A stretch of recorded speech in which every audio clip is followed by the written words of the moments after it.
Good afternoon class, welcome to the class again.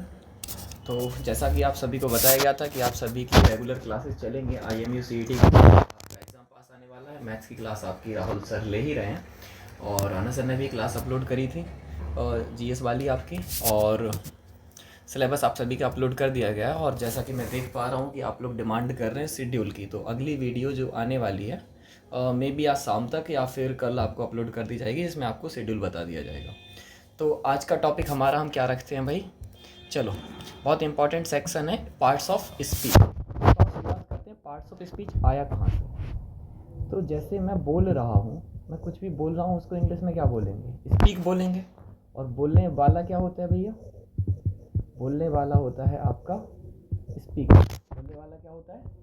Speaker होता है। सीधी सी बात है कि मैं बोल रहा हूँ, स्पीक कर रहा हूँ, मैं कौन हूँ? स्पीकर हूँ। तो मेरे द्वारा बोली गई हर बात क्या होगी? स्पीच होगी। मैं जो भी बोल रहा हूँ वो क्या होगा? स्पीच। और इसमें कोई अलग बात नहीं है। किसी भी वर्ब में ER या OR जोड़ के क्या बन जाता है बच्चों? काम करने वाला बन जाता है, डूअर बन जाता है। जैसे कि डांस करने वाला डांसर होता है, टीच करने वाला टीचर होता है, डिसाइड करने वाला डिसाइड होता है, और मैनेज कौन करता है? मैनेजर करता है। और अटेंड कौन करता है? अटेंडर करता है। अच्छा, बाइप मतलब होता है साफ़ करना। तो बाइप मतलब बाइप कौन करता है? बाइप पर देखा होगा, सभी के घर में होता है। अच्छा, रोड के बीचों बीच एक बढ़िया सी चीज़ होती है जो डिवाइड करती है, जिसको डिवाइडर बोला जाता है। जब हम किसी चीज़ को कंटेन करते हैं तो कंटेनर बोला जाता है। तो स्पीक करने वाले को स्पीकर बोला जाएगा और लिसन करने वाले को लिसनर बोला जाएगा। और जो कुछ ही मैं बोलूँगा बच्चा, वो क्या कहलाएगा? आपका स्पीच कहलाएगा। तो मैं सबको हटा देता हूँ, आपका बना स्पीच। चलो मैं एक बढ़िया सी चीज़ बोलता हूँ, you are a good boy. You are a good boy, कि तुम एक अच्छे लड़के हो। कैसे लड़के हो? You are a good boy. तो ये मेरी स्पीच हुई। अब इस स्पीच के मैं क्या करने वाला हूँ? टुकड़े। क्या करने वाला हूँ? टुकड़े करने वाला हूँ। यू अलग कर दिया, आर अलग कर दिया, आ अलग कर दिया, गुड अलग और बॉय अलग। तो टुकड़ों को बेटा इंग्लिश में बोलते हैं क्या? पार्ट्स। क्या बोलते हैं? पार्ट्स। तो किसके टुकड़े किए? स्पीच के। तो पार्ट्स ऑफ स्पीच। समझ में आया? पार्ट्स ऑफ स्पीच निकला कहाँ से? जो कि सीधा रट लेते हो तुम लोग कि पार्ट्स ऑफ स्पीच होते हैं। जो कुछ भी तुम बोल रहे हो, जब उसमें मैंने टुकड़े किए तो यू अपने आप में कुछ तो होगा। नाउन होगा, प्रोनाउन होगा, वर्ब होगा, एडजेक्टिव होगा, आर कुछ होगा, आ कुछ होगा, गुड कुछ होगा, और बॉय कुछ ना कुछ होगा। ये तो क्या कहलाएंगे? Parts of speech. संख्या में कितने हुए? 8। नोट्स बनाने की ज़रूरत अगर आपको महसूस होती है तो आप बनाते चलो, वरना मैं अपलोड करा दूंगा टेलीग्राम चैनल पर। तो आप सब लोग एक काम करना, टेलीग्राम चैनल जो है उसको क्या कर लेना, फॉलो करते हैं, सब्सक्राइब करते हैं, फॉलो कर लेना। और उसका QR है जो कि सिलेबस वाली क्लास में डला हुआ है, या फिर मैं लिंक प्रोवाइड कर दूंगा आपकी डिस्क्रिप्शन में, ठीक है। तो पहला हुआ हमारा नाउन। क्या हुआ? नाउन। नाउन क्या कहलाता है? Naming word. और सभी ने एक डेफिनेशन रट रखी है, noun is the name of a person, place और थिंग। बकवास बात है, कोरी बकवास बात है। सिर्फ पर्सन का ही नाम होता है क्या? या फिर सिर्फ थिंग का ही नाम होता है, या प्लेस का नाम होता है? जो चीज़ें हमें दिखती नहीं, हमारी फीलिंग्स, लव हो गया, होता ही है किसी ना किसी से। हेट हो गया, वो भी होता है किसी ना किसी से। तो क्या ये नाउन नहीं है? भाई वो फील करना वर्ब है, लव वर्ब है, बट उस चीज़ का नाम कि ऐसा ऐसा सा महसूस होगा, अच्छा अच्छा सा, तो क्या बोलेंगे उसको? लव बोलेंगे, ठीक है ना। वॉक करना वर्ब है, वॉक करना वर्ब है, लेकिन जब हम बोल देते हैं walking is a good habit, walking is a good habit, तो वो क्या हो जाएगा? वॉकिंग क्या हो जाएगा? नाउन हो जाएगा। कैसे होगा, क्यों होगा, आगे की क्लासेस में देखेंगे, और हो सकता है आज ही देखेंगे। तो अब बढ़िया सी बात क्या बताने वाला था, हाँ, ऑनेस्टी, आपकी ईमानदारी नाउन है। तो ईमानदारी क्या दिखती है किसी को? और ईमानदारी ना तो पर्सन है बेटा, ना प्लेस है, और ना ही क्या है? थिंग है। पक्का? तो नाउन क्या कहलाएगा? Naming word. नाउन मतलब नाम। नाउन मतलब नाम। किसी भी चीज़ का अगर नाम दे दो, चाहे वो फीलिंग का हो, चाहे वो एक्शन का हो, चाहे वो स्टेट का हो, चाहे वो पर्सन का हो, प्लेस का हो, या फिर थिंग का हो। तो आपको जो डेफिनेशन याद है वो हल्का फुल्का उसमें ग्लिच है। प्रोनाउन क्या कहलाता है? क्या कहलाता है? प्रोनाउन। प्रोनाउन एक तरीके से बेटा नाउन ही है। इसको मैं मिटा दूँ? लिख सकते हो आप वीडियो को पॉज करके। प्रोनाउन एक तरीके से क्या होता है? नाउन ही होता है, बस नाउन को मैं बार बार रिपीट नहीं कर सकता। और नाउन क्या बेटा, पूरी की पूरी इंग्लिश में मैं किसी भी चीज़ को बार बार रिपीट नहीं कर सकता। जैसे आपका नाम आयुष है, क्या है? मैं बोलूँ आयुष ने खाना खाया, आयुष ने पानी पिया, आयुष ने ये किया, आयुष ने, आप कहोगे क्या आयुष आयुष कर रहा है? ही बोलो ना, उसने खाना खाया। उसने ये किया, उसने वो किया। तो नाउन को बार बार रिपीट नहीं किया जा सकता, इसके लिए हम क्या यूज़ करते हैं बेटा, प्रोनाउन का यूज़ करते हैं। प्रोनाउन होते क्या है, ही। अच्छा, अवॉइड करने के लिए, replaces a noun to avoid its repetition, क्या, इट्स रिपीटेशन, कि बार बार हमें कुछ रिपीट नहीं करना है, इसलिए हम क्या करते हैं, प्रोनाउन यूज़ करते हैं। एग्जाम्पल, ही, सी, इट हो गया, आई हो गया, वी हो गया, यू है, दे है। अच्छा, जैसे मेरे पीछे कुछ ना कुछ तो रखा हुआ है, इसको क्या मैं दिस बोल सकता हूँ, तो दिस भी क्या हो जाएगा, प्रोनाउन हो जाएगा। क्या मैं किसी को दैट बोल सकता हूँ, दीज बोल सकता हूँ, दोज बोल सकता हूँ, सच बोल सकता हूँ, सारे के सारे क्या हो जाएंगे बच्चा, प्रोनाउन हो जाएंगे। पक्की बात। चलो इसको मैं हटाने की कोशिश करता हूँ। और अगला वर्ड है आपका एडजेक्टिव। क्या, इसको एडजेक्टिव नहीं बोलते। पहली बार तो पूरी की पूरी इंग्लिश में ए और जे के बीच में जब भी डी आता है तो उसका साउंड नहीं होता है। जैसे थोड़ा सा एडजस्ट कर लीजिए, क्या कर लीजिए, एडजस्ट, एडजस्ट नहीं बोलते। और जैसे कोर्ट इज़ एजर्न होता है, कोर्ट इज़ एडजर्न नहीं होता। आया, मुझे नहीं पता कि मेरी वॉइस प्रॉपर आ रही है कि नहीं आ रही है। चलो, क्या है एडजेक्टिव, क्या होता है, जो क्वालिफाई करता है एक नाउन को। और अभी अभी हमने देखा कि जो नाउन होता है वही क्या होता है, हाँ हाँ, अच्छा, जो मैं बोल रहा हूँ साथ साथ बोलना है सबको, मैं सुन रहा हूँ, ये समझ रहे हो, सबको सुन रहा हूँ। जो क्वालिफाई करता है किसी नाउन को या फिर किसको, प्रोनाउन को। प्रोनाउन को क्या ही क्वालिफाई करेगा, जो नाउन होता है वही तो प्रोनाउन होता है। तो जो नाउन को क्वालिफाई करेगा वही शब्द किसको क्वालिफाई करेगा, प्रोनाउन को। तो अच्छा सा एक काम करते हैं, इसको मैं जूम कर लेता हूँ, कुछ एग्जांपल्स हो जाए। और जैसे कि मैं बोलूँ ब्लैक शर्ट, ओ सिट, इसको करते हैं जूम आउट, क्योंकि ये पेन तो बड़ा भारी चल रहा है। और हाँ चलो, जैसे मैं बोलूँ ब्लैक कार, क्या, ब्लैक कार, तो कैसी कार, ब्लैक कार, तो कार हो गई हमारे अपने आप में नाउन, और ब्लैक क्या हो गया, एडजेक्टिव। तो किसी भी नाउन के आगे आके नाउन को क्वालिफाई करने वाला वर्ड क्या कहलाता है, एडजेक्टिव कहलाता है। अच्छा, क्या सिर्फ ब्लैक, जैसे मैं बोलूँ स्मार्ट बॉय, तो बॉय क्या है, नाउन है, और नाउन के आगे आके स्मार्ट क्या हो जाता है, एडजेक्टिव। और थोड़े तुम्हारे फंडे क्लियर करते हैं। आप सभी को एक बात पता है कि स्वीट्स नाउन होता है, स्वीट्स क्या होता है, नाउन होता है। और जोधपुर क्या होता है, जोधपुर भी क्या है, नाउन है, क्योंकि दिखता है। बट आपका एक बढ़िया सी दुकान है, फेमस सी शॉप है, जोधपुर स्वीट्स, क्या, जोधपुर स्वीट्स, तो स्वीट्स क्या है, नाउन है। और नाउन के आगे आके उसको क्वालिफाई करने वाला वर्ड जोधपुर क्या हो जाएगा, एडजेक्टिव। तो अब काफ़ी बच्चों को दिक्कत हो रही होगी कि sir Jodhpur noun is the name of a person, place और थिंग। तो इसीलिए बोलता हूँ रटी हुई चीज़ों पर यकीन मत करो। जोधपुर अपने आप में नाउन की तरह भी वर्क कर सकता है और एडजेक्टिव की तरह भी वर्क कर सकता है। तो जोधपुर क्या है, चलो और एग्जांपल देता हूँ। आप सभी ने सुना होगा कि जो आई होती है, आँख होती है, दिख रही है, नाउन है। बट जब मैं लिखने की कोशिश करता हूँ आई सर्जरी, तो अब सर्जरी नाउन है, तो आई क्या कैसे काम करेगा, एडजेक्टिव की तरह की। क्या, कौन सी सर्जरी, आई सर्जरी। तो रटने का काम खत्म। जैसे फेस है, क्या है, फेस है। चलो बढ़िया सा एग्जांपल यहीं कहीं लिखा होगा, तुम्हें बताऊंगा, बढ़िया बढ़िया सी चीज़ है, तुम्हें आ जाएगा मज़ा। ये देखो भाई, ही फेस्ड द डिफ़िकल्टी, तो ही सब्जेक्ट है, तो फेस तो हो गई वर्ब, लेकिन he had a face, article के बाद फेस हमेशा क्या हो जाएगा, नाउन हो जाएगा। और यहाँ पर ही यूजेस फेसबुक, तो बुक हो गई नाउन, और नाउन के आगे आके फेस क्या हो जाएगा, एडजेक्टिव। तो फेस बेटा जो है वो वर्ब की तरह भी काम कर रहा है, फेस एडजेक्टिव की तरह भी काम कर रहा है, फेस नाउन की तरह भी काम कर रहा है। तो हमें समझ में आया कि जो हम पढ़ने वाले हैं वो ग्रामर नहीं होगा, वो होगा फंक्शनल ग्रामर। क्या, फंक्शनल ग्रामर, कि हम ग्रामर का यूज़ कैसे करते हैं। आज के बाद आपसे कोई पूछे कि ये वाला कोई भी पर्टिकुलर वर्ड उठा के कि ये क्या होता है, तो आप कहोगे कि जो भी होता हो सर, आप पहले काम कीजिए, इसको किसी सेंटेंस में यूज़ कीजिए, फिर हम उसके फंक्शन के हिसाब से बताएंगे कि ये कौन सा पार्ट ऑफ स्पीच है। क्लियर हुआ बेटा, हाँ या ना। चलो, तो एडजेक्टिव हो गया, क्या हो गया, एडजेक्टिव के कुछ और एग्जांपल्स देख लेते हैं। इनको अगर मैं मिटा दूं, चलो इसी स्लाइड पर देख लेते हैं, इस पर हमें लगता है काफ़ी जगह है।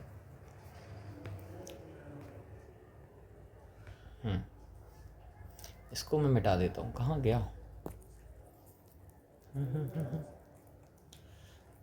चलो बढ़िया सी चीज़ बताते हैं। शर्ट तो सभी जानते हो कि शर्ट क्या होता है। जो आपकी शर्ट होती है वो आपकी क्या होती है, नाउन होती है। तो शर्ट के आगे जो कुछ भी जुड़ जाए, शर्ट के आगे जो कुछ भी जुड़ जाए वो सारा का सारा क्या होगा, नाउन होगा। जैसे मैंने बोला येलो शर्ट, क्या, तो नाउन के आगे आके येलो क्या हो जाएगा, एडजेक्टिव। नाउन के आगे आके कोई भी वर्ड क्या हो जाता है, एडजेक्टिव हो जाता है। तो येलो शर्ट क्या हो जाएगी, येलो एडजेक्टिव हो जाएगा। अगर मैं बोलूँ ब्लैक शर्ट, तो ब्लैक क्या हो जाएगा बेटा, एडजेक्टिव हो जाएगा। अगर मैं बोलूँ वन शर्ट, एक शर्ट, तो वन भी क्या हो जाएगा, एडजेक्टिव। अगर मैं बोलूँ टू शर्ट्स, तो टू भी क्या हो जाएगा, एडजेक्टिव हो जाएगा। अगर मैं बोलूँ फ्लोरल शर्ट, कैसी शर्ट, फ्लोरल शर्ट, तो फ्लोरल क्या हो जाएगा, ये भी एडजेक्टिव। अगर मैं बोलूँ फॉर्मल शर्ट, फॉर्मल भी क्या हो जाएगा, एडजेक्टिव हो जाएगा। मैं बोलूँ कैजुअल शर्ट, तो सिर्फ ये एग्जांपल हैं, लेने को आप कुछ भी ले सकते हो। देखो काली शर्ट, नीली शर्ट, पीली शर्ट, गुलाबी शर्ट, सारे के सारे एडजेक्टिव हैं। 1 2 3 4 सारे के सारे एडजेक्टिव हो जाएंगे जब किसी नाउन के आगे आएंगे, हमेशा नहीं, वरना फिर रट के बैठ जाओ कि सर ने बोला था, हमारे हृदय सर ने ये बोला था, वो बोला था। ठीक है, 1 2 3 4 अगर किसी भी नाउन के आगे आते हैं तो क्या हो जाएगा, एडजेक्टिव। अच्छा, फर्स्ट शर्ट, लास्ट शर्ट क्या हो जाएंगे, एडजेक्टिव हो जाएंगे। सेकेंड शर्ट, सेकेंड क्या हो जाएगा, एडजेक्टिव हो जाएगा। अगर मैं बच्चा आपसे बोलने की कोशिश करूं लेटेस्ट, एडजेक्टिव हो जाएगा। अगर मैं आपसे बोल दूं दिस शर्ट, दिस शर्ट, अब बहुत सारे बच्चों को दिमाग में आएगा कि सर आपने तो अभी बताया था कि दिस और दीज प्रोनाउन होते हैं। हाँ प्रोनाउन होते हैं, जब सब्जेक्ट की तरह यूज़ होते हैं तो प्रोनाउन होते हैं, ठीक है ना। बट जब नाउन के आगे आते हैं, जब नाउन के आगे आते हैं तो क्या, कैसे यूज़ होते हैं, as an adjective. This, that, these, those, such, सारे के सारे वर्ड। तो इतने सारे एग्जाम्पल मैंने सिर्फ इसलिए दिए क्योंकि मैं नहीं चाहता कि हमारे बच्चे किसी भी चीज़ में पीछे रह जाएं। एक दो रटे के बैठे हो कि स्मार्ट बॉय हो गया, ब्यूटीफुल गर्ल हो गई, तो स्मार्ट एडजेक्टिव हो गया और ब्यूटीफुल एडजेक्टिव हो गया, ऐसा कुछ भी नहीं है। काफ़ी सारे वर्ड्स ऐसे होते हैं जो एडजेक्टिव की तरह काम करते हैं, और जो भी नाउन के आगे आ रहा है वो तो गारंटी से एडजेक्टिव है ही। क्लियर है। इसका एक और पार्ट होता है डिटर्मिनर्स, वो हम कराएंगे आपको, बट अभी के लिए एडजेक्टिव कंप्लीट होता है तो हम आ जाते हैं अपने अगले वर्ड की तरफ, जिसको बोलते हैं वर्ब। जिसको क्या बोलते हैं, वर्ब। बेटा वर्ब क्या कहलाता है, वर्ब की डेफिनेशन लिखिए, एक्शन वर्ड या फिर स्टेड वर्ड। एक्शन वर्ड या फिर, तो कोई भी एक्शन बता रहा हो, एक्शन मतलब काम हो रहा हो, मैं लिख रहा हूँ, मैं लिख रहा हूँ ना, तो राइट क्या हो जाएगी, वर्ब हो जाएगी। आप रीड कर रहे हो, पढ़ रहे हो, काम हो रहा है, वर्ब हो जाएगी। मैं बोल रहा हूँ, स्पीक, वर्ब हो जाएगी। और मैं पढ़ा रहा हूँ, टीच, वर्ब हो जाएगी। आपको क्या कर रहा हूँ, एजुकेट कर रहा हूँ, वर्ब हो जाएगी। तो एक्शन तो वर्ब होती है, साथ में स्टेट, स्टेट मतलब आपकी अवस्था। बेटा अवस्था से क्या मतलब है आपका, कुछ चीज़ें ऐसी भी तो हैं, जैसे कुछ लोग बैठे हैं, सिट, तो कोई काम कर रहे हैं आप, बट वर्ब है। जैसे स्लीप, कुछ लोग सो रहे होंगे, तो स्लीप क्या है, वर्ब है। अच्छा, अगर मैं आपको पढ़ा रहा हूँ, तो मैं टीच कर रहा हूँ, आप पढ़ रहे हो, आप रीड कर रहे हो, वर्ब है। लेकिन आप कुछ ना कुछ सुन भी तो रहे होगे, लिसन। लेकिन एक बात बताओ, लिसन में क्या कोई एक्शन हो रहा है, आपके कान तो है ना सबके, है ना, है ना, ये जो तो होते हैं, ये क्या है, कान है, तो भाई सुनाई तो देगा, लेकिन कोई काम कर रहे हो आप, कान है तो सुनाई देगा, आंखें हैं तो दिखाई देगा। अच्छा, आपकी स्किन है, आपको फील होता है, आपको फील होता है, कोई आपको छुए, टच करे तो आपको फील होता है, तो ये वर्ब है। कोई ऐसा बटन है कि लो छूते रहो, अब हम फील ही नहीं करेंगे, ऐसा तो नहीं हो सकता ना भाई। और जैसे कोई बटन है कि अब हमें सुनाई नहीं देगा, बोलते रहो, कोई बटन ऐसे काम नहीं करता जैसा। तो अगर मैं आपसे बोलूँ, आप कुछ सोच रहे हो, थिंक, वर्ब है। आप कुछ समझ रहे हो, अंडरस्टैंड, वर्ब है। बट इसमें कोई भी एक्शन नहीं हो रहा, कोई भी एक्शन नहीं हो रहा। अब आ जाओ, किसी भी वर्ब में अभी बताया था ER या OR लगा के क्या बन जाता है, उस काम को करने वाला बन जाता है, डूअर बन जाता है। तो राइट करने वाला राइटर हो जाएगा, रीड करने वाला रीडर हो जाएगा, स्लीप करने वाला स्लीपर हो जाएगा। अच्छा, जो चप्पल वाला होता है वो स्लीपर्स होता है, SLIPPERS, स्लीपर्स। सिट करने वाला सिटर हो जाएगा, एजुकेट करने वाला एजुकेटर हो जाएगा, टीच करने वाला टीचर, स्पीक करने वाला स्पीकर, लिसन करने वाला लिसनर, थिंकर। अच्छा, जो ओवर थिंक करते हैं उनको ओवर थिंकर बोलते हैं। क्या बोलते हैं, ओवर थिंकर बोलते हैं। तो मेरे ख्याल से वर्ब सभी का क्लियर हो गया होगा।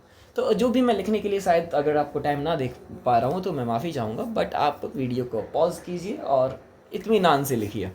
जो इम्पोर्टेंट है पार्ट आपका ये आपका लिखा हुआ है, ये ये जो आपका है ये पूरा लिखा हुआ है, तो कोई दिक्कत लेने वाली बात, हाँ या ना? सुन रहा हूँ मैं, सुन रहा है ना तू, कुछ ऐसा था, कह रहा हूँ मैं। हाँ, आ जाओ। बर्ब क्या है? बर्ब, बर्ब हो गई आपकी। अब आ गया एडवर्ब, जो क्वालिफाई करे आपकी बर्ब को, वो क्या कहलाता है? एडवर्ब कहलाता है। विच हु क्वालिफाइज या फिर which qualifies a verb is called an adverb. तो भाई एडवर्ब, जैसे ये पेन है, मेरे सामने ये पेन है, ये पेन जो है ये नाउन है।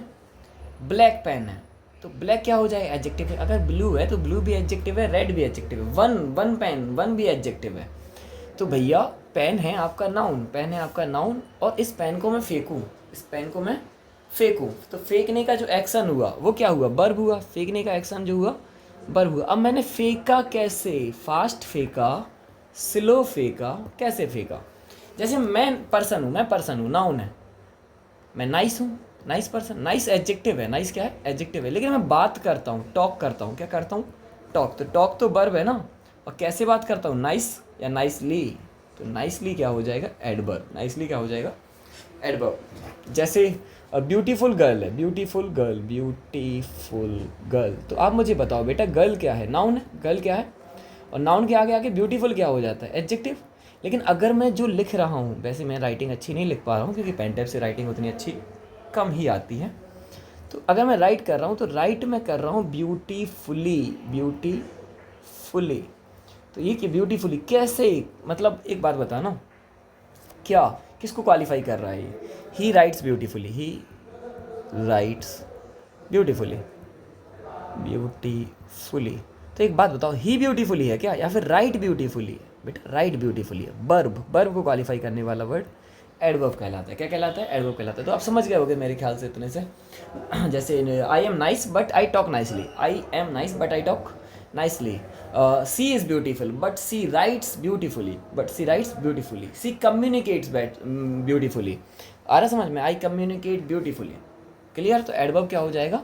ये एडवर्ब हो जाएगा आपका। चलो, तो इस सबको मिटाने के बाद तो क्या करना है? प्रेपोजिशन पर आना है। किस पर आना है? प्रेपोजिशन। तो अगला वर्ड हमारा क्या कहता है? प्रेपोजिशन। प्रेपोजिशन कहता है रिलेटिंग वर्ड, और कंजंक्शन कहता है जॉइनिंग वर्ड। जॉइनिंग वर्ड मतलब प्लस। जैसे मैं बोलूँ करण, करण एंड अर्जुन, करण एंड अर्जुन, तो जो करण और अर्जुन को जोड़ रहा है एंड, ये क्या है? प्लस है, ये कंजंक्शन है। और ये क्या करता है? रिलेट। जैसे मैं इसको मार्कर से रिलेट कर रहा हूँ, with a marker, with a marker. मैं किसी को क्लास से रिलेट करने की बात करूँ, in the class, in the class, तो इन क्या हो जाएगा? विद क्या हो जाएगा? प्रेपोजिशन।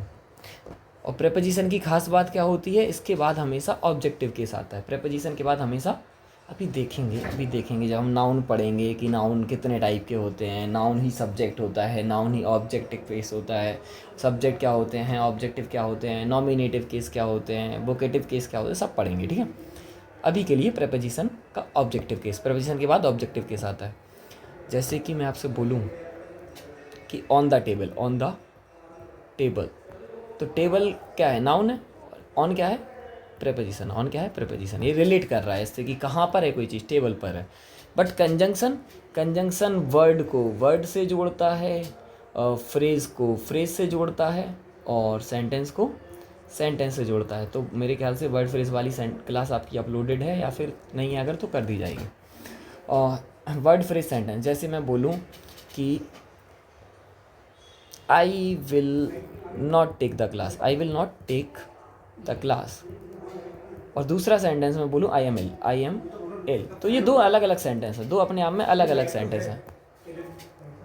दो अपने आप में कैसे सेंटेंस हैं? अलग अलग सेंटेंस हैं, बट इनको मैं जोड़ने की कोशिश करता हूँ बिकॉज से। किससे? बिकॉज से, BECAUSE, बिकॉज। तो ये प्लस ही तो हुआ कि मैं क्लास नहीं ले पाऊंगा क्योंकि मैं बीमार हूँ, तो बिकॉज क्या हो जाएगा आपका? कंजंक्शन हो जाएगा। तो जो प्लस करने की बात करें वो कंजंक्शन है। जैसे दैट कंजंक्शन है, ठीक है ना। और डू और डाई, करो या मरो, तो भाई एक बार भी है, एक बार भी है, इनको जोड़ने का काम किसने किया? और ने, कंजंक्शन है। तो ये हो गए आपके 7 पार्ट्स ऑफ स्पीच। सर ये गेट लगा दीजिएगा, आवाज़ आ रही है, बहुत तेज़ आ रही है। ओके, बस 5 मिनट, 2-3 मिनट, आ जाओ। तो नाउन आप समझ गए, प्रोनाउन आप समझ गए, एडजेक्टिव आप समझ गए, वर्ब आप समझ गए, एडवर्ब क्या होता है समझ गए, प्रेपोजिशन और कंजंक्शन। आखिरी आपका बचता है इंटरजेक्शन। बड़ी ही सिंपल सी चीज़ है, सस्ती सी चीज़ है कि सडन फीलिंग एक्सप्रेसिंग वर्ड, जो वर्ड्स आप बोलते हो जब आपको कोई सडन फीलिंग आ जाती है। खैर हम इंडियन है, जैसे हम रास्ते में जा रहे हैं, हमारा पैर अगर टकराया किसी पैर से तो हमारे मुंह से जो भी अच्छे अच्छे वचन निकलते हैं, क्योंकि अचानक से निकले तो क्या कहलाएगी, सडन फीलिंग। जैसे ये पंखा चल रहा है और ये पंखा आके अगर मुझ में आ लगे तो आपके मुंह से निकलेगा ना वाव छुट्टी। तो जो वाव निकलेगा वो क्या होगा, इंटरजेक्शन होगा।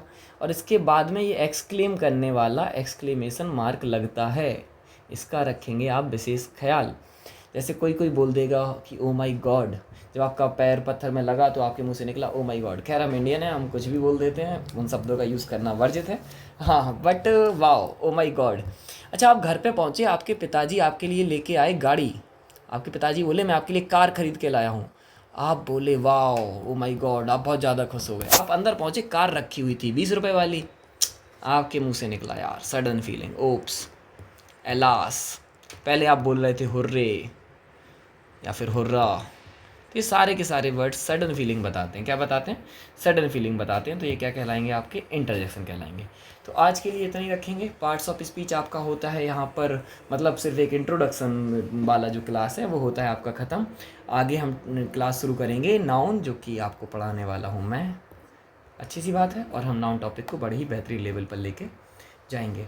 और आपका जो एक मेन कंसर्न है, जो कि क्या कंसर्न है, आपके शेड्यूल को लेके, CHEDULE, आपके शेड्यूल को लेके वो अपलोड कर दी जाएगी वीडियो कल तक, ठीक है ना। और आप टेलीग्राम चैनल ज्वाइन कर लीजिएगा, तो आपको वहाँ पर भी काफ़ी अपडेट मिलते रहेंगे। इसको तो आप सब्सक्राइब कर ही दीजिए, और अपने एग्ज़ाम को दिमाग में लेके चलिए। सारी की सारी क्लासेस आपको प्रोवाइड कराई जाएंगी, और तब तक पढ़ते रहिए, स्वस्थ रहिए, मस्त रहिए।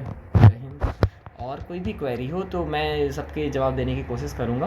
आपके कोई भी डाउट होते हैं आप टेलीग्राम ग्रुप पर बेझिझक सेंड कीजिए, उनकी मैं बढ़िया से सीधी, बस फ़ोटो का ध्यान रखना कि वो फ़ोटो क्लियर आए। उसकी फ़ोटो आप खींच के किसी भी डाउट की आप टेलीग्राम पर डाल दीजिए, मैं उसको डायरेक्ट पेस्ट करके यहाँ पर और क्लियर कर दूँगा आपके डाउट्स को। तो आपके सारे के सारे डाउट सॉल्व कर दिए जाएंगे, तो घबराने की ज़रूरत नहीं है। तो चलिए, नमस्ते, टाटा, बाय बाय, टाटा।